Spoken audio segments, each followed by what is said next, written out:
This is my journey to beating every PS2 game. What's up everyone, welcome back to beating every PS2 game. Today we're playing Persona 3 The Answer, published in North America by Atlas USA in 2008. So we start a new game on The Answer here, and we get a cutscene of Aigis fighting Akihiko. It's a little confusing, it was what we're looking at in the moment. And then we see this masked character show up, and it seems like it was just a dream. Then we get to a cutscene where the whole squad, or most of the squad, is back in the dorms. And they're all talking about how this is the last day that they're in the dorms. And of all the memories of this place. And they talk about what they're going to do with their evokers. And they're all there to hand them in. And eventually they hang out and celebrate and have one last sushi meal before they leave the dorms. And at this point it's almost midnight, and they're watching a show on TV. It says it's about to be midnight. And boom, something strange happens. They're all confused. And they say, well, it can't be the dark hour again, can it? We just beat Nyx. So they're all confused. The news is still on. And it says it's the same day that they were just on. So it seems like they're stuck in a loop. Or the day just restarted. They go to Aigis' room. And she's sleeping. So Aigis says she can't sleep, and she gets up, stands up in her room, and she sees a blue butterfly flying around the room. And the butterfly circles her and eventually lands on her. And we don't know what this means yet. Then she hears a noise. What's going on? And it's Fuka. She's at Aigis' door. She's telling her what happened down in the lounge. She pulls her out of bed, gets her down to the lounge. And we see an unknown character standing over the gang. And the door on the ground open. They're saying, keep your guard up, it doesn't seem human. And this is the one from the cutscene in the beginning. It's an intruder. Aigis tries to figure out who she is, or who it is. She says, oh, it's the same model as me. The intruder introduces herself as Metis, and says she's come to protect Aigis. And that she must eliminate her friends, because they pose a threat to Aigis. And she says, I won't let you hurt them. And she's gonna have to force Aigis to back down. Boom, we get our first fight. And it's a pretty easy one. We take Metis out super quickly.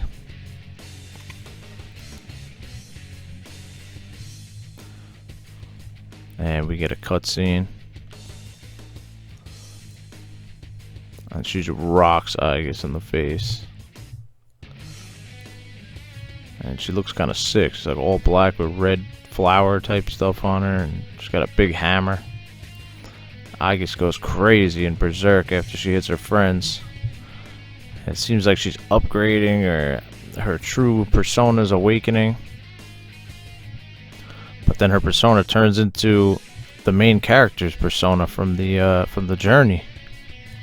Everyone is confused and shocked. And all of a sudden, boom.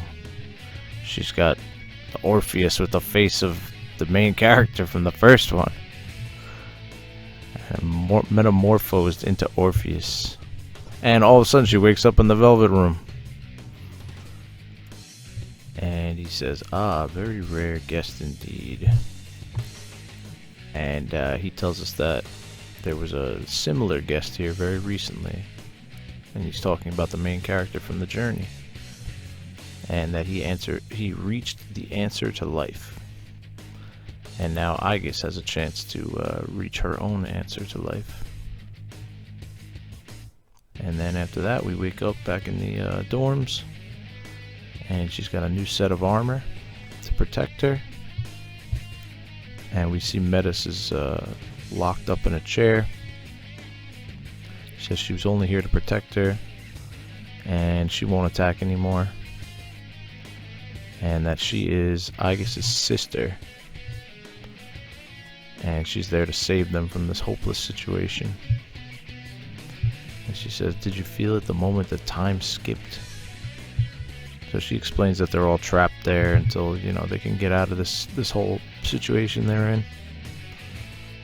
That's why she said the quickest way out is to eliminate all her friends, and then it would be over. But they go through another way into the abyss of time, which is the door that leads through the basement of the dorm rooms. It's a huge uncharted territory. It's much like Tartarus. And Metis explains it to us. And then Metis basically begs to be part of the squad. Says she apologizes for what she did earlier. And she doesn't want to get left behind. That's the abyss of time. Until you find the reason for its presence, you can't leave the dorm. So you gotta start investigating at once. And so you end up picking your squad here in the dorm rooms, in the lobby. And we head on down and we see another mysterious character walking towards the first door. And we don't know what that was at this time. And here we go. We try and go through our first door. This is the only choice. And it's seeming like it's much like Tartarus, where there's going to be some shadows in here and a lot of fighting. So yeah, so this game mode is basically like a boss rush or like a dungeon crawler. It's pretty much like the Journey, except they got rid of the social links and, you know, other stuff like that. Really just fighting, grinding. And we get down to our first checkpoint on one of these floors, and we gotta fight these big shadows here.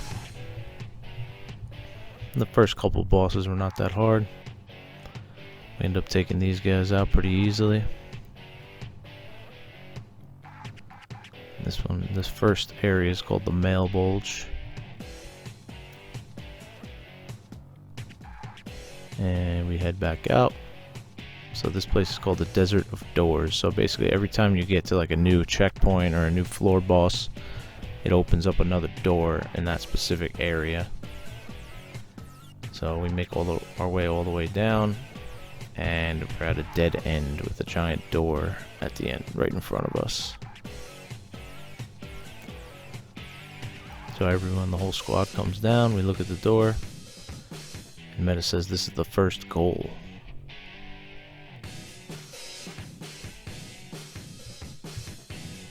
And Metis heads down to open the door and see what's beyond it. And we get transported to Polonia Mall, which we all recognize from the Journey. And we take a good look around. Everything seems to be normal. We all think we made it out, but I think we're connected to the past. We're in Polonia Mall of the past. So this is the last year at Polonia Mall. So we're not really out. We're just here so we can shop for items, for weapons, stuff like that. There's nothing else you can really do here during the answer. So we head on to the second door. And we fight some more shadows, do some more grinding. Not gonna lie, there was a lot of grinding in this one. It's basically just all grinding. We get to our first floor boss. And then we see the shadow that we saw earlier run away. And it looks suspiciously like the main character from the Journey. And we end up taking out the floor boss here.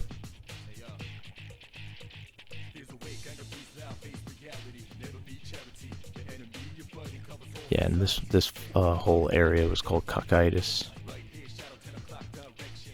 And we make it down to the next area, and we head on to the next set of bosses, or so we thought. That's another door. We open the door, and we see a cutscene of Ken Amada in a police station.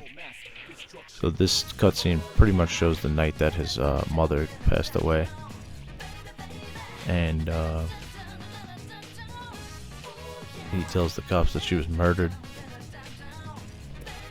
and they of course don't believe him.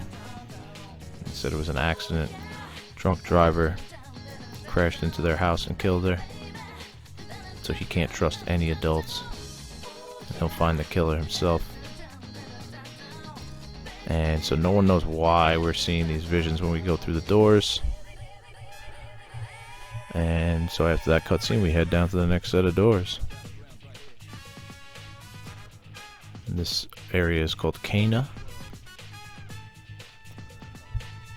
And we head on to the first floor boss.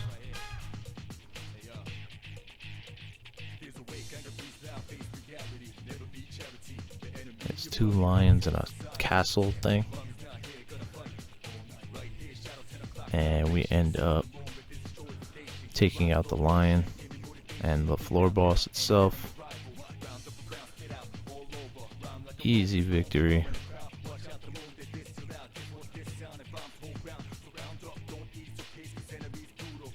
And we head on down, do some more grinding, fight some more shadows, and we're on to the second floor boss. And they're still seeing the shadow person who's running away every time they get to a floor boss. They don't know what it is, but they think that that's what's summoning the shadows. And we end up taking out this floor boss as well. A little all-out attack special.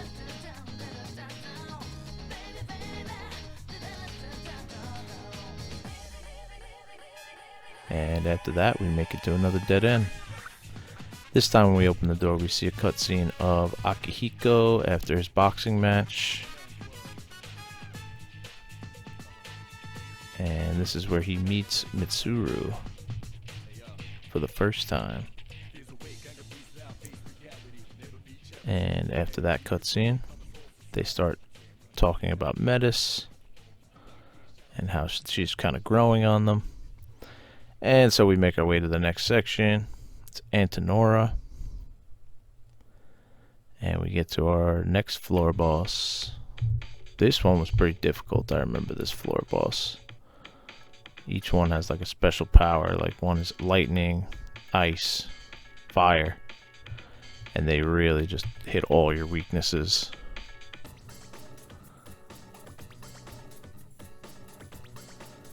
But we end up taking most of them out, and then we have one left to finish them off, and boom, killed him. The 10th floor boss, and we see the shadow again run away. It's almost in the form of a person. And right before we get another floor boss, we see the shadow run away again.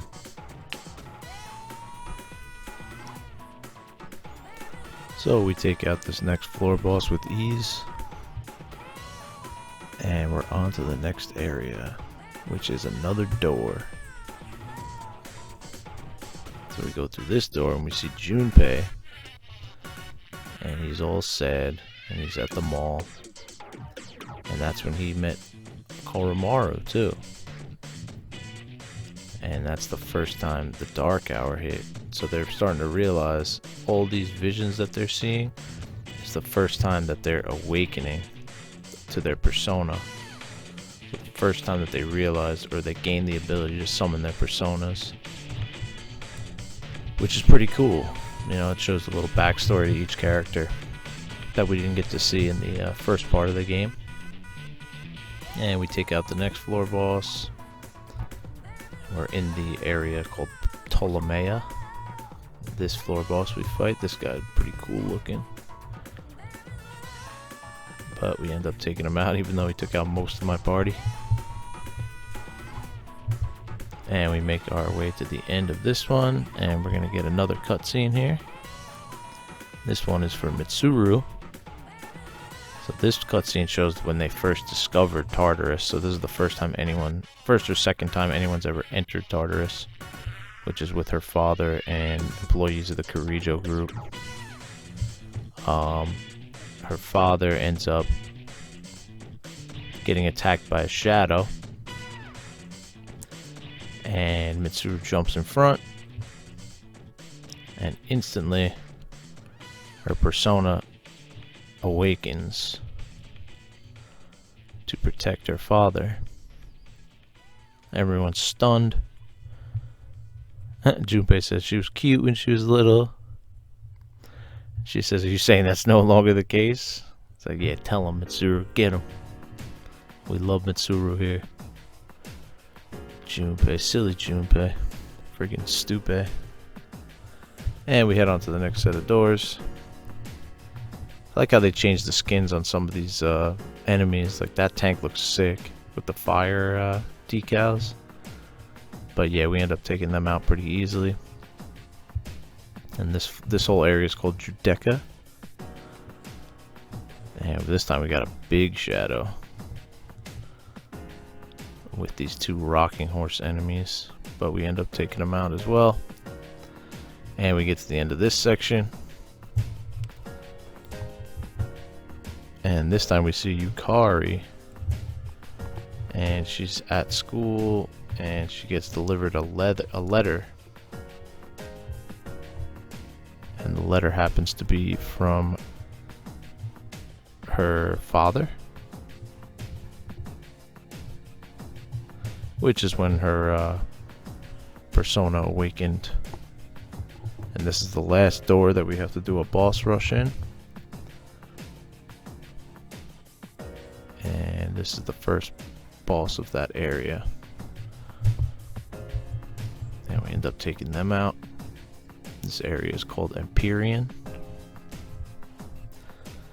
These guys were pretty difficult, but also very cool looking. We see the shadow run away again. And they think they'll meet it eventually in here. Yeah, these samurai characters are pretty cool looking.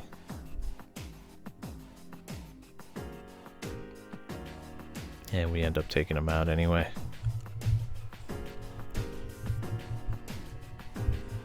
And we make our way to the end of Empyrean. And this is the deepest part of the Abyss of Time. So they figure out that this place came about when Tartarus came about. It's basically the anti-Tartarus, like the opposite of Tartarus. When Tartarus rose from the ground, it gave birth to like a depression in the ground, which is this place. And this is the last door.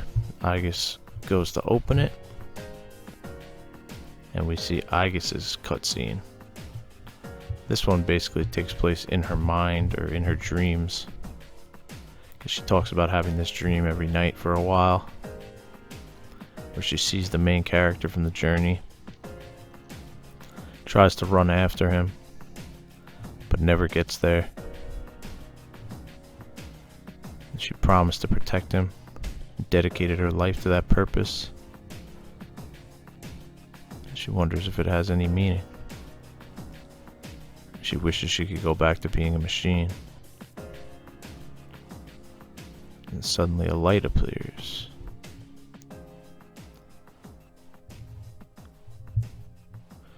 And they believe that's when she awakened to the special power that she got. Metis said the fastest way to solve this would be to eliminate all of you. And all of a sudden, a big black portal shows up. The monster that's taken the shape of your regrets emerges from the portal. And we find out that's the shadow we've been chasing all along. They all think it's the main character from the journey. And this is the reason for all of their problems here. and it was born from all of them. Basically, it's all their regrets and all their negative emotions and feelings personified, turned into an actual feeling or an actual physical creature. And of course, it looks like the main character, but they end up killing it. And we see this cutscene where it starts to disappear. It's a pretty cool cutscene. And it's a copy of the main character from the journey, and it turns into these blue butterflies. But it was a shadow. And Meta says personas and shadows are the same thing. We never would have known that. It's a suppressed part of the human psyche. And they can tame those shadows to become persona users.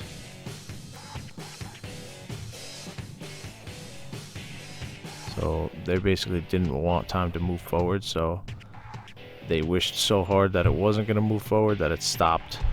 And they all end up getting keys to getting out of the abyss of time. And they all have to use their keys together to get out of here. They said they could either revisit the past or accept it and move on.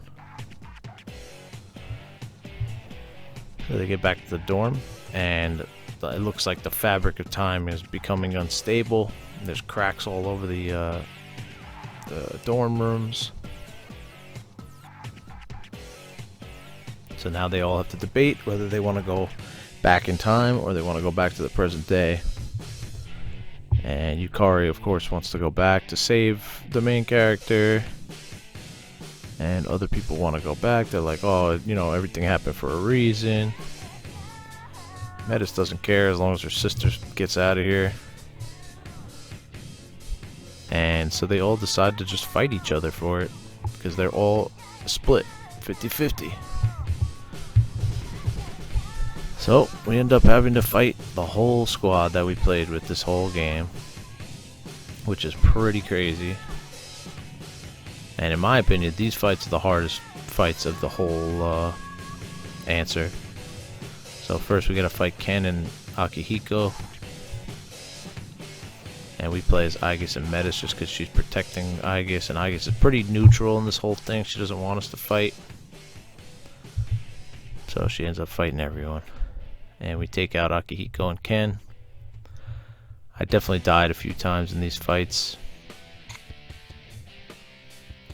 And the next battle is Junpei and Koromaru. Junpei and Koromaru was by far the hardest part of these battles. Like Akihiko and Ken weren't that bad. Junpei and Koro were very difficult. They definitely killed me probably 5, 6, 7 times. Yeah. So they take me out here. And eventually we grinded a little bit more and we were able to take them out.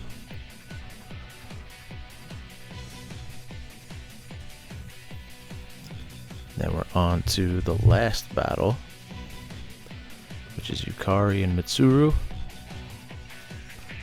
And Yukari is the biggest proponent of the going back to the past plan. So once we beat them, we'll have all the keys and we can do whatever we want to do. And so the battle begins. And yeah, they actually are pretty difficult. They end up taking us out the first time we fight them here. They're still not as difficult as Junpei and Koromaru, but I think they killed us once or twice. But we ended up taking them out second or third try. And boom. We defeated all our friends. And they end up getting like evaporated and their spirits turn into like some ethereal stuff. And they don't show back up until the end of the fights. And we get the true key, which is all the keys combined. And Aigis says she wants to see the past, to see what happened, what really happened before they used the key. And they said, oh wait, there's one more door we could use. I said, which door is that? It's the door to Polonium Mall. Yeah, let's try that. And it's still here. So that means there's enemies left to defeat. So they all saddle up and head on through this door. See where this thing goes. They believe it goes to the past, so let's check it out. Boom, they get down to the Abyss of Time, or the Desert of Doors, and there's a giant door in the middle. The final door. We end up doing all our grinding, getting ready for the final door. We open it, and we end up in the same place where we were at the final battle with Nyx. That's where the last battle was. They're all standing there. And they see the main character rising up to Nyx in the sky. Get this real cool cutscene. And boom, there's a huge door. And it looks like the main character across it. Meta says this is what happened. He became the Great Seal, which holds back what's behind the door. So he was really trying to accomplish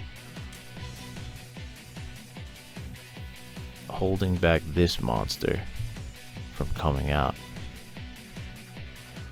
But we see it come out and emerge now. This monster is the reason for all of their troubles.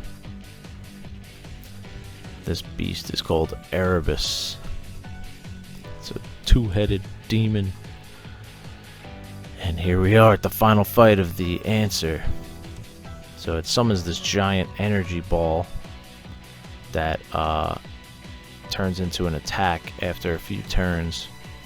So you end up having to attack that or deal as much damage as you can to it before it unloads on you. So boom, you stop the attack by dispersing the power, which ends up stunning the beast. So you just unload on it while it's stunned. It's not really stunned, it kind of just sits there. But yeah, you just use all your best attacks on it. And just keep doing that, trying to get rid of that ball every time he summons it. And so this thing also has like the highest tier elemental attacks. Like Niflheim is the highest tier ice attack. Ragnarok is the highest tier fire attack. So he just unloads on you with those. And then eventually he got this ball attack off on us. We couldn't get rid of it in time. And I thought it was going to wipe the whole party, but it did not. It almost did, though. It almost did. But we have the beast on the brink of destruction. And we end up just bombing it with Thunder Rain. And boom, there it is. We have victory. The final boss of the answer has been defeated. And we found out what happened to the main character. This was just our encore. We saved the world twice now. Yukari talks to Aegis, and she apologizes for being mean to her this whole time because she was angry and upset. And we take the keys and go back to our time.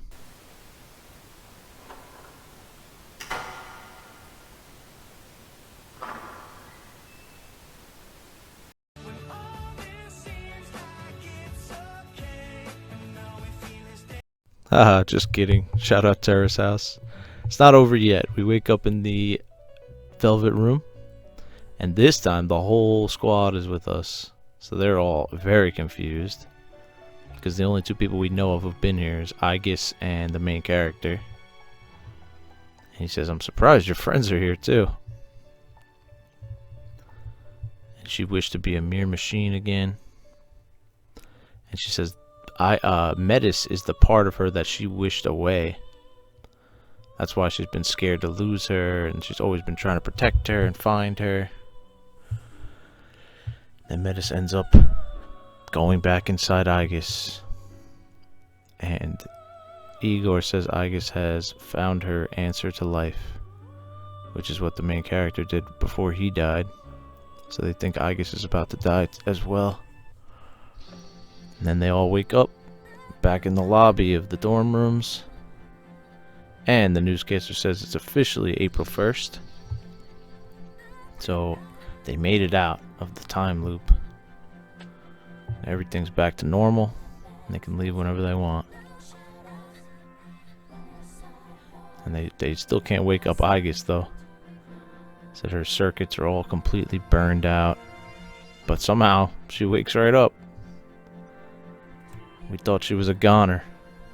But she's still here. And it shouldn't even be receiving power, so they think she's really alive now. So they go back to their rooms and rest till morning. And they're getting ready to leave the dorm rooms because they're still leaving this place. And Aegis doesn't want to go back to the lab. She wants to be a real girl and go to school with everyone. And they say she can. And they get ready to leave. And Yukari has to say something, one last thing to her. She wants to be her roommate. I mean, you need one, right? But hey, no need to be so formal. We are friends, aren't we? Yeah, you're right. And then we get one last shot of Aegis on the roof of Gekukan High, looking out into the distance. And boom, we get credits. And that's Persona 3, baby. So yeah, for the answer, I gave it a 7 out of 10 for enjoyability. It was decent. It's got the same formula as the first almost, but it's just not as fun because it's basically just grinding the whole time. Difficulty, I gave it a 7.5. It was a little bit harder than the first, but not bad. The music, still a banger. It's a 9 out of 10. And the graphics, I gave an 8.5, same as the first. It took me around 29 hours to beat this one. So definitely a little bit shorter than the first, but yeah, overall, alright. Not as good as the journey, but still solid. And stay tuned for the next game. Alright, 1825 games on the board. Here we go. 1605. Oh god. Oh, golf game? Oh man. Simpsons Road Rage. Yeah. That's awesome. Alright, the next game is The Simpsons Road Rage. Thanks again for watching my playthrough of Persona 3 The Answer. If you liked this video, be sure to give it a thumbs up and subscribe to the channel for more PS2 games. Also follow me on Twitch to see me play the games live. As always, thanks for watching, and I'll see you in the next video. Peace.